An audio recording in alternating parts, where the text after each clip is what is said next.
गारगोटी शहरातील गणेश विसर्जन मोठ्या उत्साहात संपन्न। मूर्तीदान व निर्माल्यदान या पर्यावरणपूरक उपक्रमातून घालून दिला नवा आदर्श। आज दुपारपासूनच गारगोटी शहरातील घरगुती गणेश विसर्जनाला मोठ्या भक्तिमय वातावरणात सुरुवात झाली। अगदी पारंपरिक पद्धतीने यावेळी गणेश भक्तांनी आपल्या घरगुती गणरायाला निरोप दिला।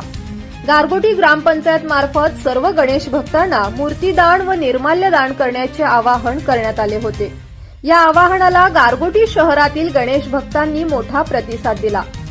वेदगंगा नदी तीरावर गणेशाची विधिवत पूजा आरती करत सोनाळी घाट, दत्त घाट, तुळशी घाट, भुजंगाचार्य घाट, स्मशानभूमी घाट या ठिकाणी ग्रामपंचायत पदाधिकारी व कर्मचारी यांच्याकडे श्रींची मूर्ती दान करत निर्माल्य वेदगंगा नदीपात्रात विसर्जित न करता गारगोटी ग्रामपंचायतीच्या घंटागाडीत विसर्जित करून गारगोटी शहरातील गणेश विसर्जन सोहळा मोठ्या उत्साहात संपन्न झाला।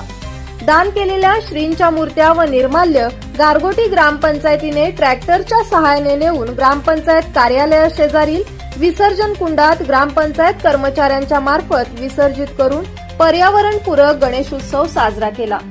गणेश विसर्जन सुरळीत पार पाडण्यासाठी गारगोटी ग्रामपंचायतीचे लोकनियुक्त सरपंच प्रकाश वासकर, उपसरपंच प्रशांत भोई, सदस्य अजित देसाई, भरत शेटके, पांडुरंग सोरटे, सागर शिंदे, राहुल चौगले, राहुल जाधव, संदीप देसाई, अनिता गुरव, संध्या कुपटे, लता चव्हाण, मेघा भोसले, स्मिता पिसे, रुपाली राऊत, मंजुषा माळी, पायल पावले, किरण कल्याणकर, गारगोटी ग्रामपंचायत कर्मचारी यांनी परिश्रम घेतले। त्याचबरोबर हा विसर्जन सोहळा पार पाडण्यासाठी भुदरगड पोलीस कर्मचाऱ्यांचे विशेष सहकार्य लाभले।